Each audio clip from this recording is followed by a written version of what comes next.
Além da notícia, falando de hoje dessas novas tecnologias, mas especialmente com aquele cuidado de nós tratarmos da questão quando a tecnologia pode se tornar um perigo. Ela tem todas as suas virtudes, mas quando é que ela pode se tornar um perigo? E a gente está conversando aqui com dois especialistas. Fora do ar, o Fernando trazia um exemplo aqui, olha, ele falava com o advento do celular, caiu o uso de relógios. Eu falei, é verdade, eu não uso mais relógios. E aí você explicou, se aprofundou a questão para a gente, né, Fernando? Exatamente. O que acontece? Caiu o uso, só que agora levaram todas as funcionalidades do celular para um relógio, que é o smartwatch. Cada empresa tem o seu. Quer dizer, eu tenho um centralizador que estava no bolso, agora vai para o pulso, e vai chegar um tempo que é o que chama de internet das coisas, que os objetos vão se comunicar de forma inteligente. Por exemplo, você vai chegar na casa, você vai ter um relógio e você vai falar, acender as luzes, abrir as cortinas, ligar o fogão, ligar o forno, micro-ondas. Então, os objetos vão conversar em si em razão das nossas necessidades. Quer dizer, se hoje a gente já passa por um processo de ficar sem o celular, imagina quando isso tiver de forma mais ou menos automática em todos os passos da nossa vida. É quando a tecnologia muda os hábitos e também a economia. Totalmente. Não é? Porque hoje a tecnologia influencia altamente nas economias de mercado. É interessante essa questão, né? Quando você fala isso, me faz lembrar do texto, o artigo de Freud, quando ele fala manipulação das massas, né? Essa revolução tecnológica, naturalmente, ela veio, está e permanecerá até que uma outra revolução aconteça, sabe lá quando. E qual será? E qual será. Mas o fato é que ela em si, ela não é o mal, né? O mal, ela vai precisar desse sujeito, ser humano, que vai olhar para ela e falar assim, o que eu posso fazer com ela? Né? Quando a Revolução Industrial surgiu, foi também questionada altamente. Sim, né? O que eu posso fazer com ela? E a nível de negócios, infinitas possibilidades. Se eu pegar a partir do meu site, o que o Google me traz os gráficos para fazer uma leitura sobre quem está acessando o meu site, qual é o público-alvo que está sendo mais acessado. A partir disso, eu poder trabalhar textos em relação a esse público que me acessa. E eu tenho um vislumbre muito maior sobre a questão das redes sociais. O Face faz a mesma coisa com a página que eu tenho da clínica. E você vai tendo essas questões, você vai tendo uma leitura de, se não tiver uma questão de ética em relação ao que você quer oferecer e como você quer trabalhar, né, não tem limites. E essa é a grande questão. O mercado, ele precisa de pessoas, e essas pessoas que tenham ética no que elas querem fazer. Essa é a grande discussão que eu acho que ainda nós precisamos evoluir. A tecnologia vem, é avassaladora e precisamos colocar os limites éticos sobre ela, assim como foi para a medicina. Né? Porque ela começou, ela foi revolucionária e as pessoas vão fazer teste de todas as formas que podemos para avançar.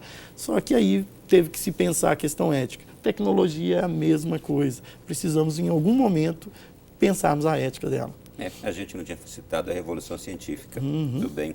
Fernando, sobre isso, também a tecnologia e hoje a dependência do mundo econômico, as gestões administrativas não funcionam mais sem ela.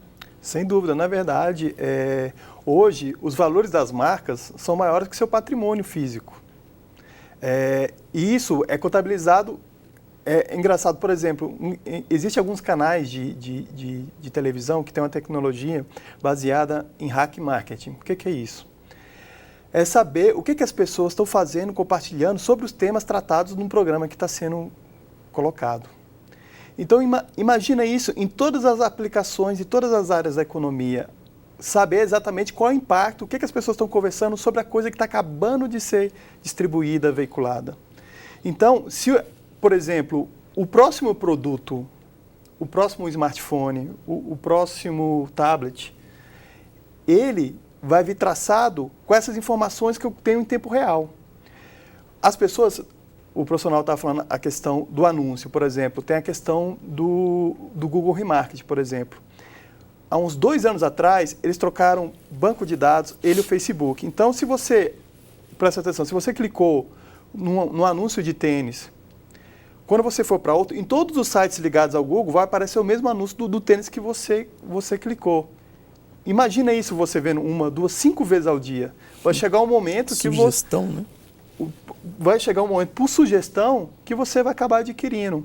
Antes, no advento da popularização da TV, por exemplo, a família se reunia na frente de uma tela para esperar os próximos produtos. Hoje não, tá tudo no celular, tudo quando você vai trabalhar no celular, em todas as plataformas, te induzindo de forma intuitiva, atraente para que você consuma daquela forma.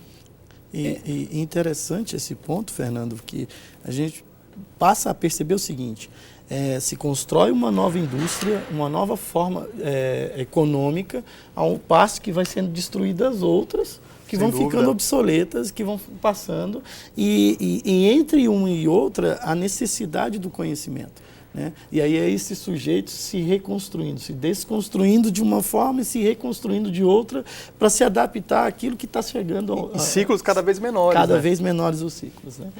Esse é o grande desafio e que eu passo a perceber o seguinte: o quanto as nossas escolas estão distantes dessa realidade. Muito. No campo acadêmico, mesmo nas universidades, nós Muito. estamos primários ainda, porque eu acho que a tecnologia ela precisava se misturar com as outras cadeiras numa aula. Sem dúvida. Porque hoje você vê isso no espaço da internet, você tem uma curiosidade, você vai lá, clica e aparece todos os tipos de texto. Essa quantidade de informação e a velocidade da informação e de tudo aquilo que a gente passa a viver com essa mudança cultural toda, ela transforma também, ela transformou também a nossa noção de tempo? Ela tirou da gente. E concluo, porque parece que está tudo muito mais veloz.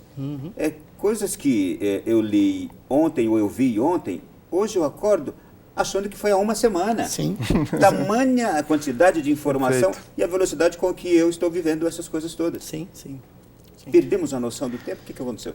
Interessante. Eu falando para o Fernando sobre uma coisa simples, de um estudo recente nos Estados Unidos, falando sobre o ciclo menstrual que começa numa criança hoje nos Estados Unidos, a partir dos 8 anos de idade.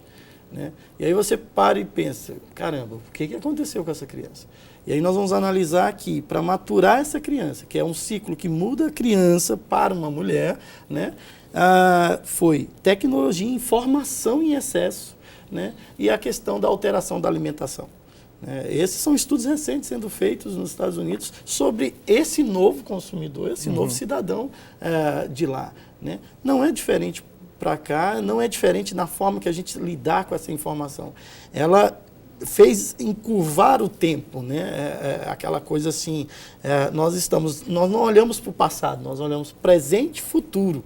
Eu falando isso para o Fernando, nós nos tornamos leigos do passado. Passado é algo que não diz nada para as novas gerações, porque a tecnologia ela faz o desafio do novo constantemente, que faz que todos olhem para frente. Então, encurta o tempo para isso. E esse é o desafio desse próprio sujeito que está sendo colocado como se fosse um marionete, sendo jogado de um lado para o outro diante da tecnologia. Na verdade, existem até pesquisas que falam que uma criança hoje de 7 anos recebe mais informação que um adulto dos anos 60. Olha que coisa absurda da gente saber lidar. Então, aí que eu volto para a questão da experiência, a questão da base da família. Se a gente não colocar os nossos limites, entender, navegar nesse novo mundo, mas colocar nossos limites, nossos valores, criar uma disciplina para os nossos filhos entenderem isso, a gente vai ser levado pela onda. Sim. Tem uma questão que a gente ainda não resolveu. Certo. Aquela do registro. E tem outras questões para perguntar, ligadas ainda. Falta quanto tempo aí que eu quero voltar na do registro. Mas, olha só, e tudo isso, com essa mudança toda, a gente fica ávidos por ter sempre a novidade. E aí nos leva sempre a buscar o novo recurso, o novo celular, aquilo que está surgindo de mais recente. Exatamente. E aí, como lidar com isso? A minha provocação é a seguinte: será que nós estamos tendo essa percepção ou somos levados para ela? Né? Porque o que eu vejo e o que eu analiso a partir de tecnologia e a partir desse ser humano Ele é seduzido o tempo todo. Se eu olho para mim, eu acho que eu não preciso. Mas se eu olho, por exemplo, para quem trabalha na área como o Fernando, eu acho que ele precisa. É por aí também, Fernando? É um pouco. Na verdade, eu acho que a demanda existe, naturalmente existe. Só que, como eu estava falando, as grandes inovações tecnológicas são promovidas por grupos empresariais, e a publicidade, do qual me encaixo e não me isento, somos motores desses desejos, somos fomentadores desses desejos, e esses mecanismos do Google e como outros que estão por vir, naturalmente isso é super acelerado. Porque não existe razão de você comprar um celular a cada 6 meses. Uhum. Porque é uma coisa que o professor Ronaldo estava falando. Se você pegar todo mundo, tem lá 150 aplicativos, no dia a dia a gente não usa 10. É simples assim. Só que quando eu puder, quando eu precisar, eu vou utilizar. Então, uma coisa para a gente olhar, e voltando para a questão dos valores, da família, se você sabe determinar esses valores, o que você precisa na sua vida, o equilíbrio seu, porque o uso que você tem do celular, a forma que você vê a televisão, é um reflexo da sua vida. E se você promover esse autoconhecimento o tempo todo, você vai lidar melhor com isso. Eu lembrei do guardador de lixos, de entulhos em casa, que, não, um dia eu vou precisar disso aqui. E guarda ali 50 anos, nunca mexeu naquela coisa do quartinho. Mas vamos lá. Exato. Você estava falando sobre essa questão do consumismo. Sim. Eu te cortei, por favor. Essa questão de sermos seduzidos, né? A questão do status, do estar com o outro, do ter algo para mostrar para esse outro, do se envaidecer em relação a isso. Toda essa sedução, ela vai ter uma leitura a partir da tecnologia. Quer seja pelos seus acessos, quer seja pelo que você olha no Google ou no Face. Hoje nós já temos softwares claramente observando e analisando, inteligências artificiais claras fazendo essa análise para dar o perfil desse consumidor.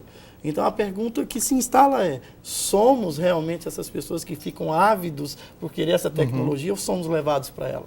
Né? Esse é o desafio dos limites que sempre estão sendo provocados e é uma questão ética. O leigo não tem como saber disso. Ele é uma ovelhazinha que é levada a um matador constantemente e paga por aquilo. Agora, quem é especialista da área ou quem sabe em relação a isso e o mal que pode advir em relação a isso, precisa ser pensado a questão ética na atualidade.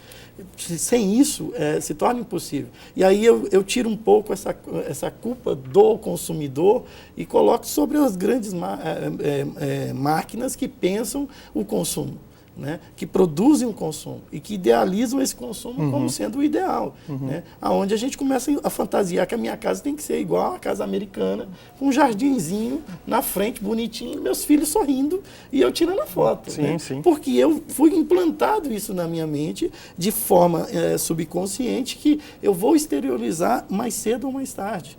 Né? É assim, eu sou da geração dos anos 80, molequinho, que via aquele carro com 2 portas, né? Sonhava ter um carro de 4 portas, né?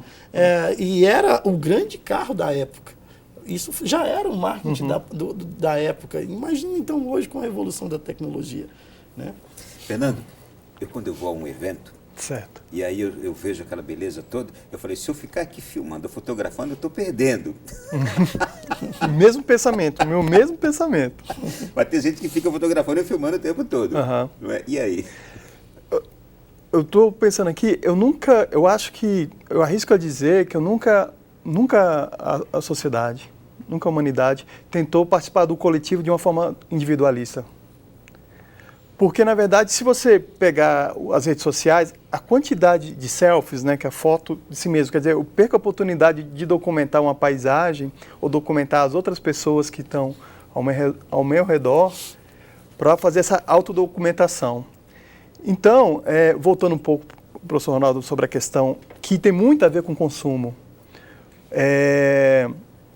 Na verdade, antes, nessa construção do que a gente poderia ter de projetar sonhos, se fosse começar dos anos 50 para cá, da publicidade, a gente era ativado de uma forma passiva, certo? A gente via o comercial, mas a gente não interagia com ele. Agora, se dá a sensação, tem interatividade.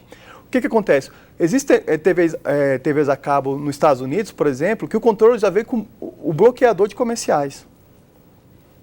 já vem com essa função.